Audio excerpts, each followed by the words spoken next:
Hey gang, Voltie here. Welcome back to the classroom. Today we're going to be continuing with our Sideboard Cards You Should Own series with red. Red is one of the most potent colors for sideboard cards, mainly because a lot of them are really good against blue decks, and blue is very good in Highlander. I would expect that one of the draws to play red in Highlander is the sideboard cards.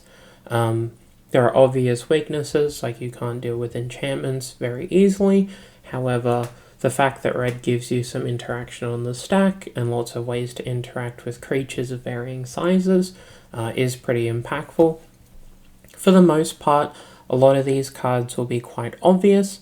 However, there will be some niche cards in here as well that you should be keeping in mind when building your sideboards.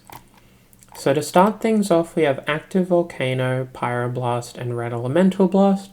These are all very similar, with Active Volcano being the weakest one. Pyroblast and Red Elemental Blast can destroy a blue permanent or counter a blue spell.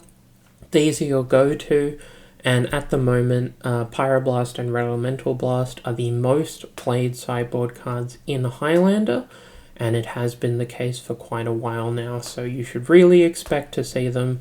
And if you're playing a blue deck, you should be aware of their existence if you're playing against an opponent with red mana, and maybe have a look at, changing some of your threats to be less blue. We then have Bifrost, Meltdown, Gorilla Shaman, Shattering Spree, Subterranean Tremors as 1-drops. I'm going to lump all of these together because they blow up artifacts. Bifrost destroys X target artifacts for X and a red. Gorilla Shaman, aka the Mox Monkey, is very good at blowing up lots of small 0 mana and 1 mana artifacts that aren't creatures, but its notable weakness is obviously not being able to kill large artifacts or artifact creatures. Meltdown blows up each artifact with a mana value of X or less. The main reason to play Bifrost versus Meltdown is if you have your own artifacts, and the main reason to play Meltdown is if you want to just simply clear out the board, blow up all the cheap artifacts, and probably go for lethal. Shattering Spree is an old favorite. The main reason to play Shattering Spree over something like Bifrost, because they're very similar, is that Shattering Spree is very good against counter magic.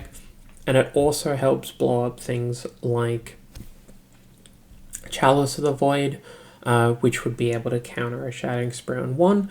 However, it has fallen off over time, and Shattering Spree is definitely worse than Bifrost on average. Subterranean Tremors is the last one. Technically, this isn't really used as a Shatterstorm, just because it's 5 mana to destroy all artifacts. However, Subterranean Tremors is unique in that it can also kill creatures that aren't artifacts while blowing up the artifacts as well. And if you have the ability to make quite a lot of mana, then you can get an 8/8 threat on board as well. Next up, we have the anti-creature cards. So we have End the Festivities, which pings your opponent, all their creatures, and all their planeswalkers. It's obviously very good against elves. We have Flame Slash, which is usually the 3rd, 4th, or 5th red burn spell that you'd be playing.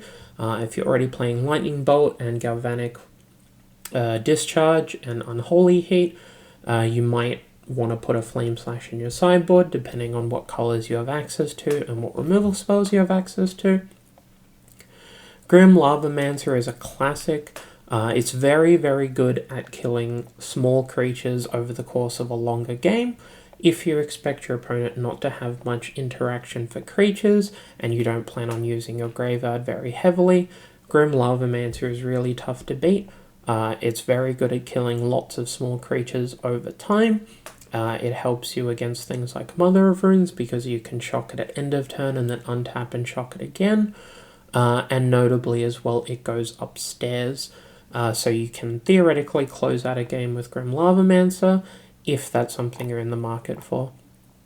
Gutshot is pretty uncommon, however it's probably a good thing to own.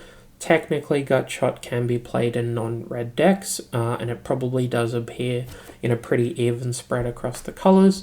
If you're looking for free spells and free interaction, and you want to be able to kill a mana dork on the draw and get ahead on board, that would be the main purpose to play Gut Shot. We then have some specific hate cards. So we have Red Cat Melee, which kills red permanents. It technically can kill creatures and planeswalkers that aren't red, however, there's an obvious downside. We have Rending Volley, which can kill white and blue creatures. There's also Fry, which can hit planeswalkers as well, and both Rending Volley and Fry are uncounterable. And then we have Firestorm, which I don't think I see often enough. For single red, you can discard X cards and it'll deal X damage to each of X target creatures and or players. So if you spend a red and discard 2 cards, you can shock 2 things, which is a 3 for 2, but if you're looking to fill your graveyard with reanimator targets, for example, or if you have Life from the Loam to fill your graveyard as well, or fill your hand rather, Firestorm was a classic Dredge sideboard card in Legacy for a very long time, and I do think it has some merit in Highlander, but it really depends on whether or not you can make the discard cards either a benefit or something that isn't very punishing, because it's very hard to lose when you spend a single red, discard 3 cards, and bolt 3 things. It's just quite a lot of tempo. For 2-drops, there's quite a lot of shatters that you're going to see at 2. Notably, there were shatters at 1 as well. We have a Braid that can kill artifacts and also can hit creatures, so it's a nice flexible one. We have Cast into the Fire, which can deal 1 damage to 2 creatures for a ping, but it also has a shatter mode. The main reason that Cast into the Fire is of note is that it exiles the artifact. There aren't too many things that this will matter against, but off the top of my head, there's the One Ring and Welding Jar. These are 2 of the bigger ones that you would want Cast into the Fire for. We have Embreth's Shieldbreaker as another shatter. For single red, you can blow up any artifact at sorcery speed, and then you get a follow-up creature. It is a 2-mana 2/1. Goblin Piker isn't very good. However, a free Goblin Piker on your shatter is something that you'll sometimes be in the market for. We have Generous Plunderer, which is another anti-artifact card, although it's a bit weirder to think about. Basically, you'll get a treasure, you'll give your opponent a treasure, and then as you hit them, they'll take a bunch of damage equal to the number of artifacts they control. So if you expect in a metagame that your opponent will have a lot of artifacts in play, but you really need to be pushing damage rather than blowing those artifacts up, that might be a reason to play Generous Plunderer. We then have Goblin Crater Maker as another shatter. Notably, it destroys colorless non-land permanents, so you can't blow up artifacts that are lands, so obviously it's Seed of the Synod Cycle, but you can blow up things like Eldrazi. This was a card that Goblins played in Legacy to blow up Emrakul the Aeonstorn, but these days you're probably more likely to be hitting things like Thought-Knot Seer. The upside of Goblin Crater Maker is that it can also deal 2 damage to a creature, much like a Braid, but it gives you a threat up front that you don't necessarily have to spend. The last two shatters at 2 mana are Shenanigans, which has Dredge 1, but is otherwise a 2 mana sorcery speed shatter. It's not the worst thing in the world if you're looking to dredge or you're looking to fill a graveyard, or more importantly, if you want to be able to destroy an artifact every now and then by dredging it and picking it up, then that would be a reason to play Shenanigans. And then there's Smash to Smithereens, which is a pretty classic one. For 2 mana, you shatter and then you also bolt them. So if you're playing a burn deck and you need to put pressure on, putting a shatter into your deck isn't necessarily great because you're trading a card for something that doesn't do damage, and this is the card that gives you that damage back. For the rest of the 2-drops, we have a bunch of different kinds of cards. We have Direfleet Daredevil, which is a nice little value card. We have a couple of hate bears. We have Eidolon of the Great Revel, which helps against things like Storm, or weenie creature decks that play a lot of elves. We have Harsh Mentor, which is very good in very specific metagames. So if you expect your opponent to be activating something like Birthing Pod, then this is going to do a bunch of damage, or if there are a bunch of lands that people are playing against you that aren't being tapped for mana, so things like Strip Mine, Wasteland, Rishadan Port, this will hit those as well. We have Magebane Lizard, which is a more recent printing. Whenever a player casts a non-creature spell, they get domed for how many non-creature spells they've played. If they're casting a couple of cantrips, this is going to rack up a little bit of damage, but if you expect your opponent to be casting a lot of spells in one turn, this acts very similar to Eidolon of the Great Revel and Pyrostatic Pillar.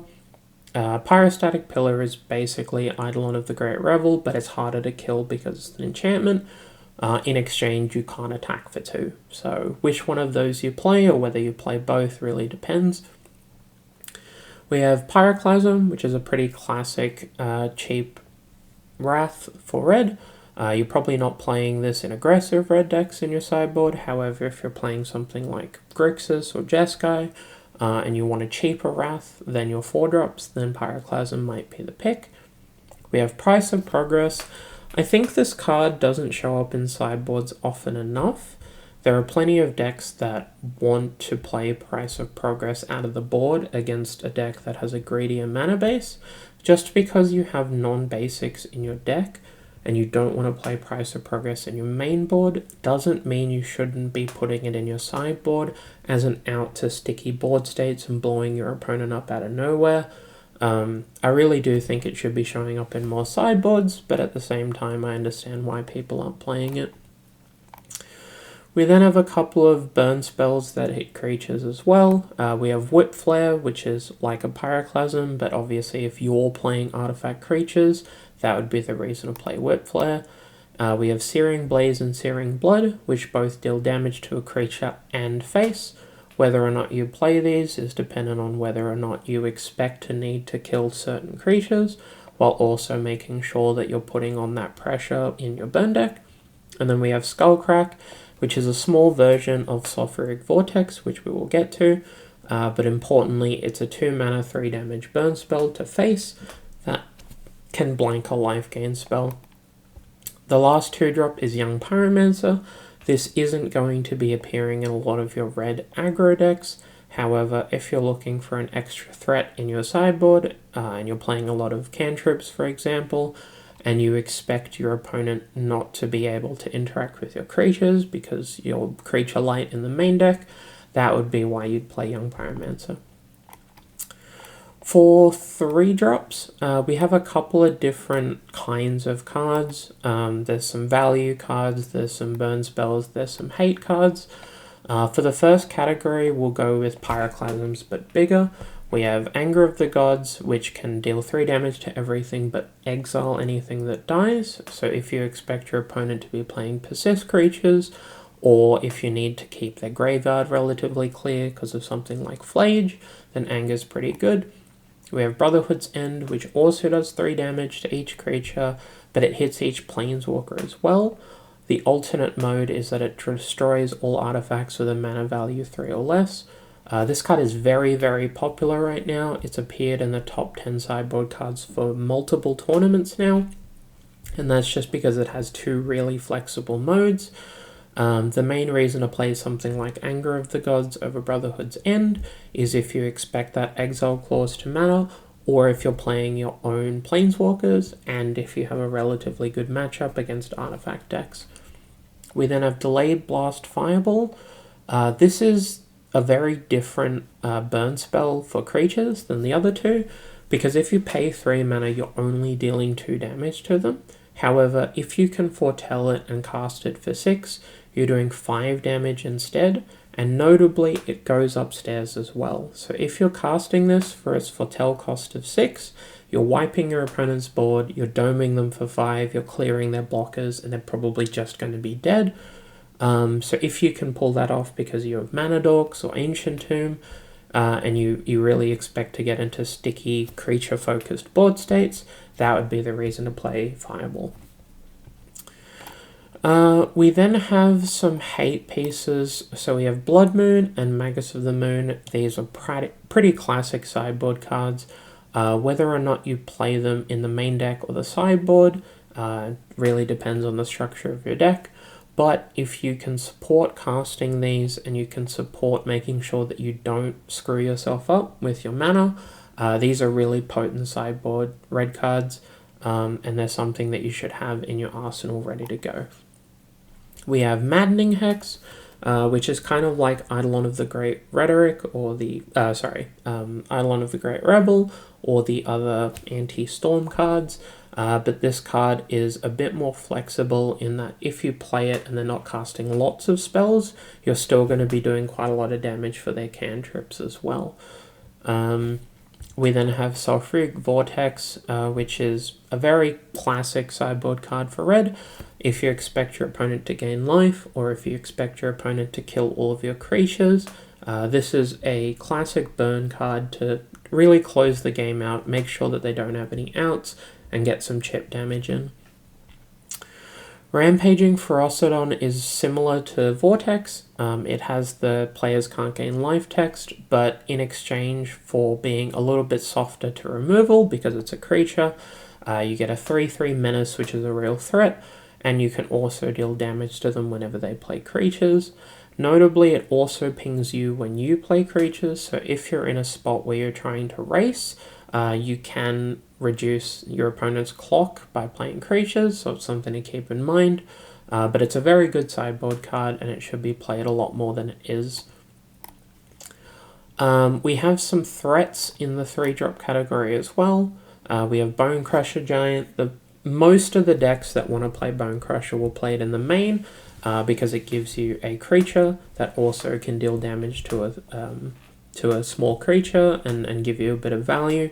The main reason that Bone Crusher is listed here in the sideboard cards is that the Stomp, dealing 2 damage to any target, also has a line of text that says damage can't be prevented this turn, and this works against the One Ring. So if your opponent plays a One Ring and gets protection from everything, you can stomp one of their creatures and crack in and still deal combat damage. So it's a very important line of text, and it's something to think about because the Rampaging Ferocidon and Sulfuric Vortex don't have damage prevention lines of text on them. Something like Reign of Gore would, but in terms of making sure that you can get through a One Ring, Bone Crusher Giant does get the job done. We then have Exquisite Firecraft. This is an uncounterable burn spell. It does 4 damage to a creature or player for 3 mana. If you're playing a burn deck and you're very low to the ground, but you expect to be playing in a metagame with lots of blue elemental blasts, Exquisite Firecraft, if you make sure it's the last burn spell you play, will get the job done. It's kind of like a Banefire, but a lot smaller. But if you're playing a burn deck with Lutri and Price of Progress, then Firecraft is a pretty safe sideboard card. We then have Fable here. Fable realistically should be in your main deck every time. However, if you're specifically playing a deck that has a very focused game plan game 1, but a more mid-rangey, resource-based gameplay game 2, then that might be a reason to play Fable in your sideboard. Realistically, I think it's probably incorrect enough of the time that you should just find space to put it in your main deck if you're considering it at all. But I did want to list it here for completion. Lastly, we have 2 value threats here. We have Squee, Dubious Monarch. It's like a Goblin Rebel Master. It ramps up and makes 1/1s and kills your opponent, but you can escape it by paying 4 mana and exiling 4 other cards. If you're not planning on using a graveyard too much and you don't have space to put it in your main deck just because it's a bit too expensive, Squeeze a nice sideboard option to push damage through and make sure that you have a high enough threat density to close the game out. We then have Valakut Exploration. There are a lot of cards like this which are just like weird red enchantments that can draw a bunch of cards. Valakut Exploration is one of the cheaper ones. And in exchange for not being as consistent, because you need to keep hitting your land drops in order to get those cards, it does go upstairs, so if you can't play the cards that you hit with it, they do damage to your opponent. Then for 4 drops, we have Boil, which is a pretty unlikely card to see in most events. However, I think it has merit, and I think people should be playing it. It's a very specific use case. If you're in green, you should be playing Carpet of Flowers and Choke. If you're in any of the other colors that, splash blue, then you can't really play any of these. But if you're in red and you have trouble against blue decks, and you can make 4 mana, and you don't have islands, and you don't have green mana, play Boil. The card's really good. Blue is going to be a staple color of Highlander forever, and so picking one up for 40 cents is probably a good idea. We then have 2 more threats, like in the classic red sense of scaling up. We have Chandra, Torch of Defiance. This card wins games really, really quickly if uncontested. If you play her and tick her up to 5, in 2 turns you're threatening an emblem, and if you get a Chandra, Torch of Defiance emblem, the game's over. Whenever you cast a spell, you can deal 5 damage to anything, including going upstairs. You can play her and kill their big creature immediately. You can play her, add 2 red mana, and cast a burn spell so that you've only paid 2 mana for your Planeswalker. And if you've managed to tick her up a couple of times, you can cast spells off the top, which can matter. And if you hit lands, they do 2 damage as well. We then have Experimental Frenzy. This was a very staple sideboard card for red decks during its time in Standard, and I do think it has merit in Highlander. The basic way that Experimental Frenzy plays out is that you play it, and you can only play off the top, and you can't play cards from your hand.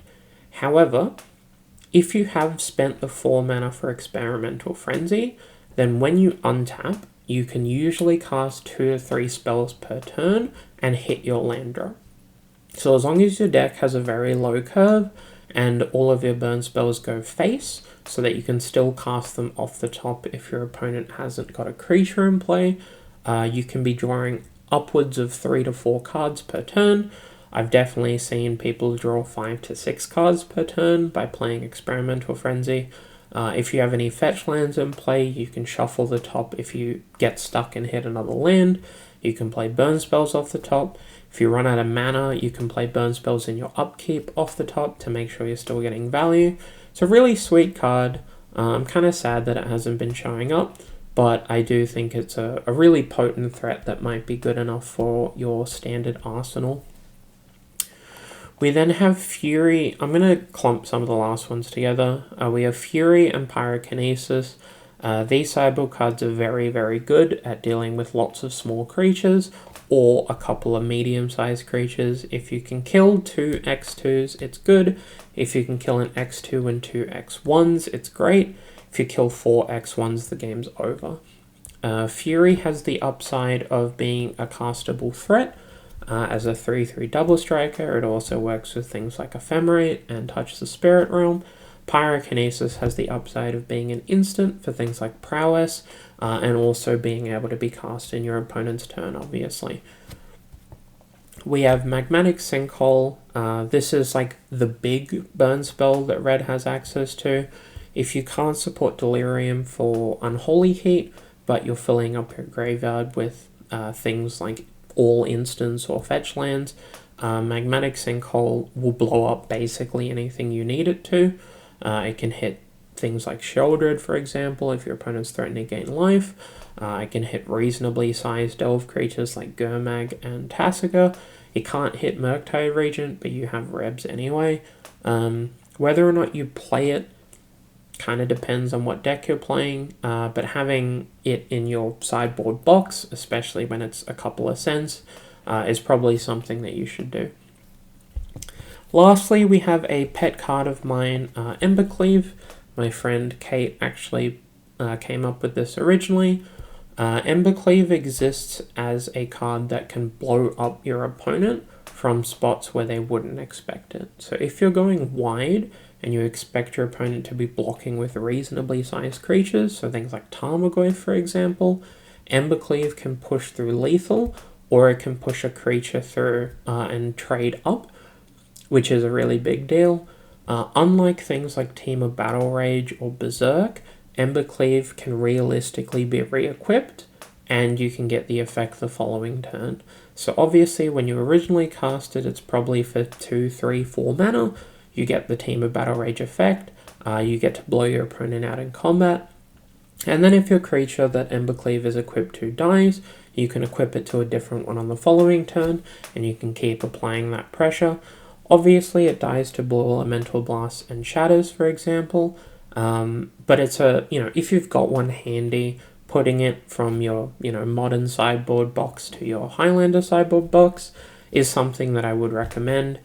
If you have access to Stoneforge Mystic in your deck, sideboarding an Embercleave can really help in the combo matchups because a lot of Stoneforge targets are very value orientated, and having the ability to kind of just blow someone up has a lot of merit. Otherwise, that is it for the staple red sideboard cards. As with all of the other sideboard card videos, this isn't exhaustive. There are plenty of cards that you can be playing in your red sideboards that aren't on here. However, I think this is a good starting point, and a lot of these cards are very much staples across all red deck sideboards. I'll put a link to the collection below so you can check it out and make sure that you can have a look at what's in your collection and what's not. I'll also be putting a link to the original classroom video of building a better sideboard so that you can check that out. White, blue, and black have all been published as well, so if you need those sideboard guides, you can find them as well. This video, along with all of my videos, was brought to you with the help of my lovely patrons and donors. If you'd like to see your name up here on screen, as well as see some exclusive contents or see videos early, you can check out the Patreon. There will be a link to it below. If you do enjoy the content and you think it's helpful, please consider subscribing. Subscriptions on YouTube are free. They help out the channel a ton in terms of visibility and traction. And at the moment, about half my viewers aren't subscribed, so I'd really appreciate if you checked. But otherwise, that's it from me. The green sideboard video will be coming out at some point next week, I think. And again, all of the links that are relevant will be below. That's it from me, and I'll catch you all next time. Voltie out.